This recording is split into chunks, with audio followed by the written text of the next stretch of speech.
এই যে শহীদ মিনারের পেছনে যে লাল সূর্য, এটাও ওনার ডিজাইন করা।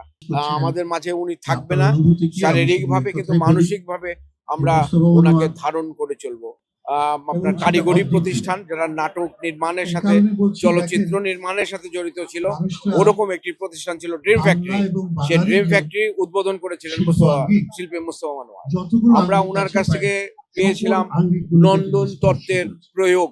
উনি যেভাবে ওনার কাজগুলোতে, সেটা আপনার পাপেটের জায়গায় হোক এবং নাটক নির্মাণের ক্ষেত্রে হোক, ক্লাসিক্যাল কাজগুলো উনি করে বা চিত্রশিল্পী হিসেবে যে কাজগুলো করেছেন, সেখান থেকে আমাদের অনেক কিছু শেখার আছে।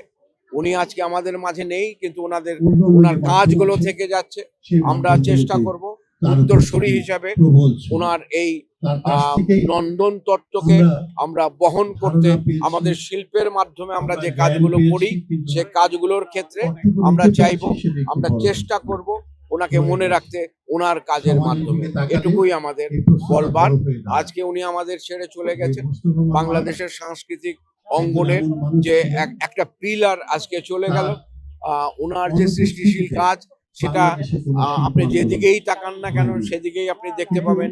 এই যে শহীদ মিনারের পেছনে যে লাল সূর্য, এটাও ওনার ডিজাইন করা। সুতরাং অহরহ চারিদিকে ওনার অনেক কাজ আছে, সেগুলাকে উনি আমাদের মাঝে উনি থাকবে না শারীরিক ভাবে, কিন্তু মানসিক ভাবে আমরা ওনাকে ধারণ করে চলবো। এটুকুই আমাদের প্রত্যাশা। আমরা শ্রদ্ধা জানাচ্ছি এই বিখ্যাত শিল্পীর প্রয়াণ আমাদের কাছে একটি অপূরণীয় ক্ষতি। ধন্যবাদ সবাইকে।